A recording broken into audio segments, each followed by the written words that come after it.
Well, hey, welcome back to my channel. Today, I just thought I would talk about um, how to create a writing habit.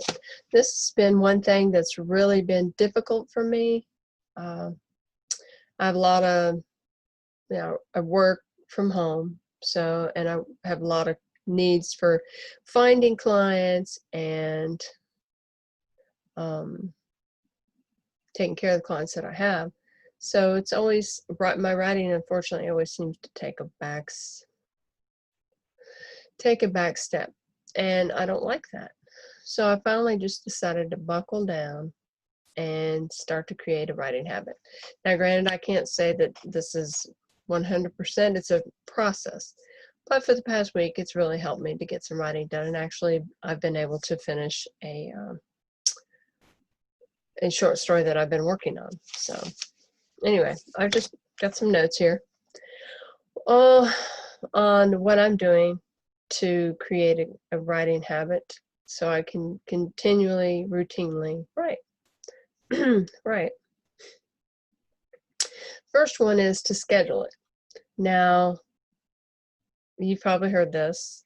I know I've heard it a million times, but it wasn't until I finally decided to get serious and schedule it into my day. And for me, what works the best is I have to get it over with. And not that it's a bad thing, but I just need to get it done. And so I do it first thing in the morning before I start work on client work. Now I could just get up, eat breakfast, and be ready to start working on client work. But when I do that and plan to write fiction later in the day, inevitably something always comes up, always. So it's better for me to get it done. And I start client work about 9 o'clock. And so I have at least an hour in the morning. Hopefully I'll be able to stretch that out. But right now I have at least an hour and I get it done. So that helps.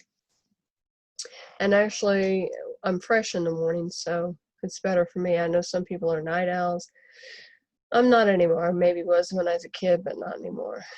Second thing is to do it, just kind of obviously, because I've just talked about this, to do it first thing in the day.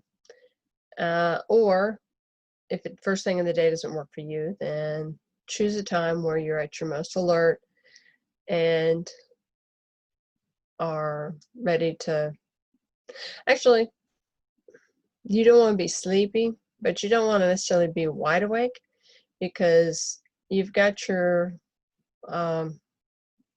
subconscious maybe a little stronger when you're writing. I don't know. I'm not a scientist. I'm just guessing, but maybe that's why it works for me. I don't know. It works for a lot of people actually to do it first thing in the morning. Third thing is know what story you want to work on. So I know the story. I have several stories that I work on. It's at the same time.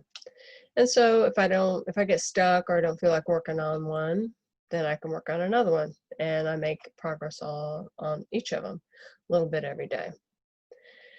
The next one is block distractions. This is a big one. I turn notifications off completely. I don't even have my phone within reach. I put it away from me so I don't have the temptation to pick it up and scroll through and see what's on Twitter or whatever. And then also because I don't have the interruptions coming in, interrupt my train of thought. And then the fourth thing I do is I make sure to block distractions. One way is both visual and audio. Audio, I like to listen to classical music or white noise, like the sound of the wind or rain, the ocean, that kind of thing. And for classical, I like Vivaldi. He's one of my favorites. Pachelbel, Mozart, you name them. I like them. The reason I have both is because sometimes when I'm listening, especially to Vivaldi's Four Seasons, it's my favorite, I'll find myself humming, and sometimes I distract myself that way. So in that case, then I just switched over to the white noise, and that helps. And then finally, this is the linchpin, I would say, to getting it done, is to treat it like a business. Now, you can't wait for your muse.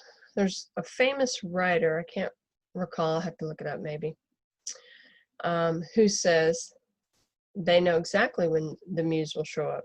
When they sit down at the computer, the muse shows up. I forget, I'm probably butchering that. But what he means, what this person meant was that they just sat down to do the work and the writing came, the creativity came. So that's the way you have to think about it. So if you treat it as a job, then it will get done. I know there's times when there's blogs and articles or different tasks that I really don't feel like messing with for clients, but they're paying me to do things and I will do them, obviously. So I just make myself. I sit down and I say, okay, I'm just going to spend 10 minutes on this, brainstorming this, whatever it is. I will sit down and do it, and before you know it, I've got it half written or outlined or whatever. You just kind of trick yourself into doing it. So those are my tips for how to be a productive writer and how to get, wow. Those are my tips for how to get into the habit of writing and routinely writing, because it's one thing to sit down and have a, spend 30 days non-stop writing. I know some writers do that, but I say slow and steady wins a race. So if there are any other ideas that you have, things that have helped you, I would love to hear about it. Leave it in the comments section below, please, and we can talk about it. And I'm still always on the lookout for new, different things that I can do to improve my writing and to improve getting me to the table to actually get the writing done. This has always been a big thing for me, and I think the key, like I said, the linchpin is just to treat it as a job and say, no, this gets done first, to make it a priority, because if you don't, nobody else will.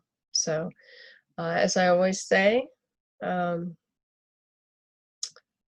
writers write. And so if this writer is going to write, she needs to actually sit down and write, not just talk about it, right? I can talk it to death, watch YouTube videos to death, and nothing gets done unless I actually sit down and write.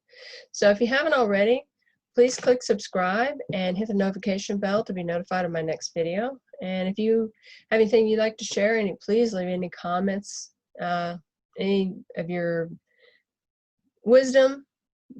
If you're further along than me or not as far along as me in the writing game, I'd still love to hear it, love to connect with you. So until next time, as I say, writers write. So we need your story. Get to writing. Thanks for watching. Bye.